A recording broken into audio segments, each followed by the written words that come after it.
नमस्कार. जय शिवराय. मित्रांनो मित्रांनो आज आपण एका अत्यंत महत्त्वाच्या विषयावर बोलणार आहोत. एक असा विषय जो तुमच्या आमच्यासारख्या सामान्य माणसाच्या रोजच्या जगण्याशी जोडलेला आहे. थोडक्यात सांगायचं तर पॅन कार्डमधील एखाद्या छोट्या चुकीमुळे तुमचं बँकेतलं काम कसं अडकू शकतं, एजंटला 500,000 रुपये कसे द्यावे लागतात आणि सर्वात महत्त्वाचं म्हणजे घर बसल्या फक्त 106 रुपयात आधार OTPच्या मदतीने ही पॅन दुरुस्ती कशी होऊ शकते, हे आज आपण पाहणार आहोत. मित्रांनो, हा प्रिव्ह्यू ऐकल्यानंतर तुम्हाला नक्कीच उत्सुकता लागली असेल. हो, आणि ही माहिती खरंच खूप गरजेची आहे. आपण एका वास्तव जीवनातील परिस्थितीचा विचार करूया. समजा एखाद्या सामान्य शेतकऱ्याला किंवा तुम्हाला मला गृहकर्ज किंवा पीक कर्ज हवाय. तो शेतकरी सर्व कागदपत्रे घेऊन बँकेत जातो, पण बँकेचा अधिकारी त्याला दारातूनच परत पाठवतो. कारण काय? तर पॅन कार्ड आणि आधार कार्डवरील नावाच्या स्पेलिंगमध्ये किंवा जन्मतारखेत थोडासा फरक आहे. मित्रांनो, विचार करा, ऐनवेळी आलेली ही अडचण किती मोठी वाटू शकते. खरं तर अशी वेळ कोणावरही येऊ शकते आणि तो माणूस तिथेच खचून जातो. नक्कीच. मग अशा वेळी काय करायचं? ही अडचण किती सामान्य आहे आणि ती सोडवणं आता किती सोपं झालंय, याबद्दल तुम्ही काय सांगाल? हे बघा, तसं पाहिलं तर ही अडचण अत्यंत सामान्य आहे. कारण करोडो लोकांचा डेटा जेव्हा सिस्टीममध्ये जातो तेव्हा स्पेलिंग मिस्टेक होणं नैसर्गिक आहे. पण चांगली गोष्ट ही आहे की आता ही चूक सुधारणं खूप सोपं झालंय. पूर्वीसारखं कागदपत्र गोळा करून ती दिल्ली किंवा पुण्याला पोस्टाने पाठवण्याची आणि मग महिनोन्महिने वाट पाहण्याची आता अजिबात गरज नाही. अच्छा, म्हणजे ती जुनी पद्धत आता पूर्णपणे बंद झालीय? हो, पूर्णपणे. आता सर्व काही ऑनलाईन आणि काही मिनिटात होतं. बापरे, हे तर खूपच सोयीचं आहे. मित्रांनो, ही खूप मोठी दिलासा देणारी बातमी आहे. मग नक्की सुरुवात कुठून करायची? स्टेप बाय स्टेप सांगा, म्हणजे ऐकणाऱ्यांना समजेल. सर्वात पहिली पायरी म्हणजे आपल्या मोबाईल किंवा कॉम्प्युटरवर Google उघडायचं. तिथे फक्त NSDL पॅन कार्ड असं शोधायचं. बरं. तिथे जी अधिकृत वेबसाईट दिसेल त्यावर गेल्यावर एक फॉर्म उघडतो. तिथे तुम्हाला एक विशिष्ट पर्याय निवडायचा आहे, change correction existing pan data. Okay, म्हणजे नवीन पॅन नाही तर जुन्याच पॅनमध्ये बदल. अगदी बरोबर. आणि यानंतर तिथे ॲप्लिकंट कॅटेगरी म्हणजे अर्जदाराचा प्रकार विचारला जातो. तिथे इंडिव्हिज्युअल म्हणजे वैयक्तिक हा पर्याय निवडणं खूप महत्त्वाचं आहे. श्रोत्यांनो, इथे लक्ष द्या. जर तुम्ही बँकेच्या रांगेत उभे असाल आणि पॅन कार्डमुळे तुमचं काम अडकलं असेल तर ही माहिती तुमच्यासाठीच आहे. मित्रांनो, लक्ष देऊन ऐका. हो, कारण पॅन कार्ड हे कंपन्यांचंही असतं. आपण आपला स्वतःचा फॉर्म भरतोय, त्यामुळे इंडिव्हिज्युअल निवडणं अनिवार्य आहे. यानंतर तुम्हाला तुमची प्राथमिक माहिती भरायची असते. म्हणजे नाव, जन्मतारीख असं काही? हो, नाव, जन्मतारीख, चालू ईमेल ID आणि ज्या पॅन नंबरमध्ये दुरुस्ती करायची आहे तो जुना पॅन नंबर. हे सगळं भरून सबमिट केल्यावर सिस्टम तुम्हाला एक टोकन नंबर देते. अच्छा, तो टोकन नंबर. हो, आणि हा नंबर अत्यंत महत्त्वाचा असतो. मित्रांनो, इथे मला एक छान उपमा द्यावीशी वाटते. हा टोकन नंबर म्हणजे एखाद्या व्हिडिओ गेममधल्या सेव्ह पॉइंट सारखा आहे. म्हणजे समजा तुम्ही फॉर्म भरत आहात आणि अचानक लाईट गेली किंवा मोबाईलची बॅटरी संपली, तर हा टोकन नंबर वापरून तुमचा फॉर्म जिथे थांबला होता तिथूनच पुन्हा सुरू करता येतो. तुमचा डेटा सुरक्षित राहतो. अगदी चपखल उदाहरण दिलं तुम्ही. तो नंबर कुठेतरी कागदावर लिहून ठेवणं खरंच खूप फायद्याचं ठरतं. थोडा थांबा बरं. टोकन नंबर मिळाला आणि आपण पुढे गेलो, मग पुढची तांत्रिक प्रक्रिया काय असते? इथून पुढे खरी प्रक्रिया सुरू होते. तिथे तुम्हाला eKYCचे 3 वेगवेगळे पर्याय दिसतील. 3 पर्याय? म्हणजे इथे लोक नक्कीच गोंधळत असतील. हो, बऱ्याचदा गोंधळ उडतो. पहिला पर्याय असतो पूर्णपणे आधार आधारित eKYCचा. तिसरा असतो कागदपत्र पोस्टाने पाठवण्याचा, जो आपण टाळतो. बरं.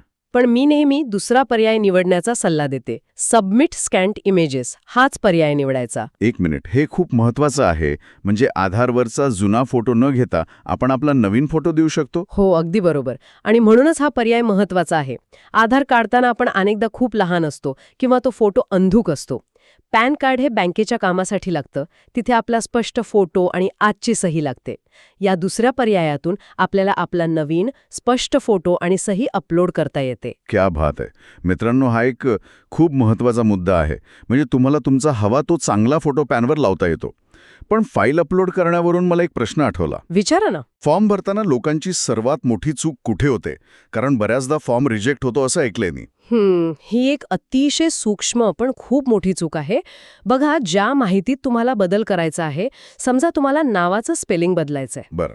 तुम्ही नवीन नाव फॉर्ममध्ये योग्य प्रकारे टाईप करता. पण त्या माहितीच्या अगदी डाव्या बाजूला एक छोटा चौरस बॉक्स असतो. त्यावर टिक करणं अत्यंत गरजेचं आहे. म्हणजे त्या बॉक्सवर टिक केलीच पाहिजे. हो. जर तुम्ही त्या छोट्या बॉक्सवर टिक केली नाही, तर सिस्टीमला वाटतं की तुम्ही ती माहिती फक्त संदर्भासाठी दिलीये.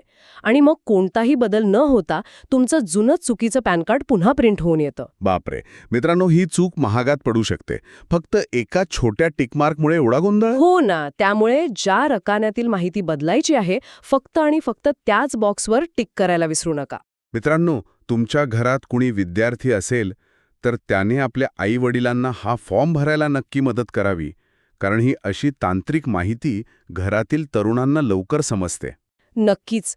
तरुणांनी यात मदत केली पाहिजे. हो, पण एक प्रश्न आहे. हे सर्व ऑनलाईन आहे, तुम्ही म्हणताय तसं सोपंही वाटतंय.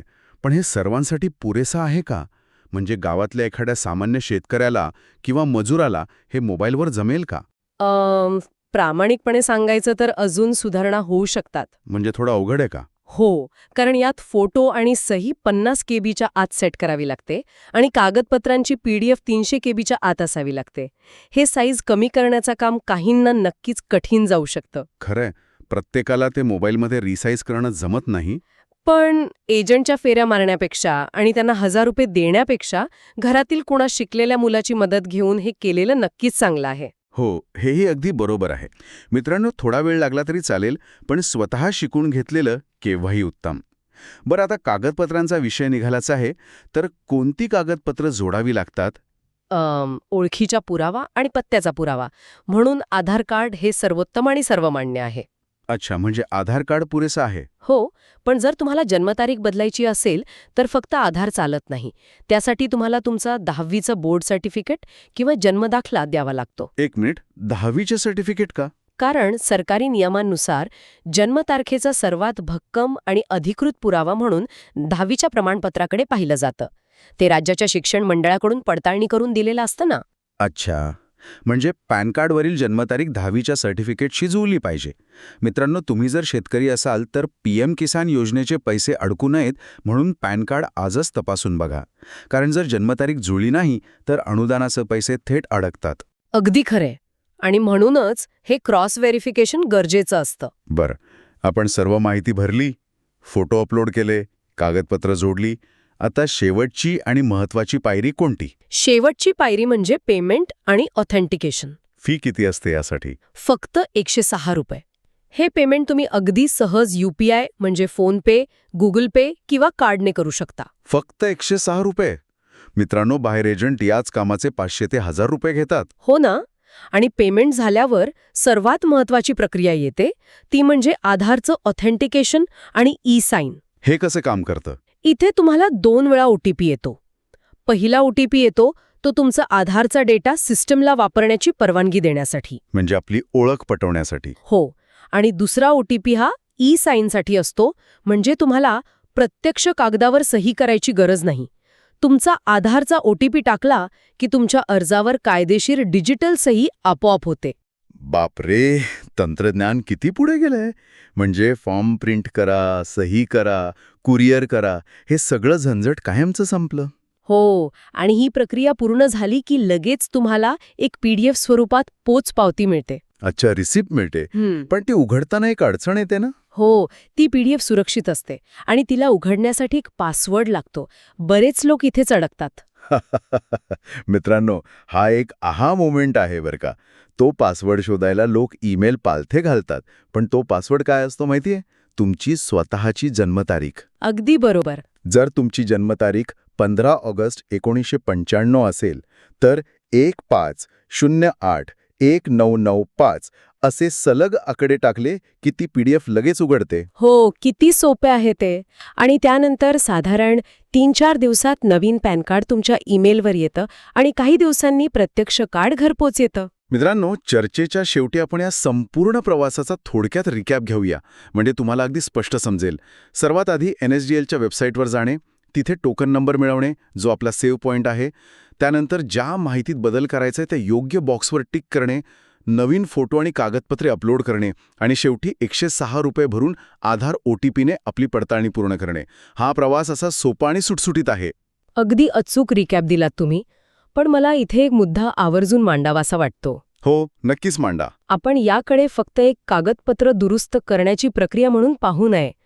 आजच्या या वेगवान काळात डिजिटल ओळख ही केवळ एक कागद राहिलेली नाही. ती तुमच्या आणि माझ्या आर्थिक अस्तित्वाची चावी बनली आहे. आपला डेटा सुरक्षित ठेवणं आणि अद्ययावत ठेवणं ही आता काळाची गरज आहे. अगदी मनाला भिडणारा विचार आहे हा.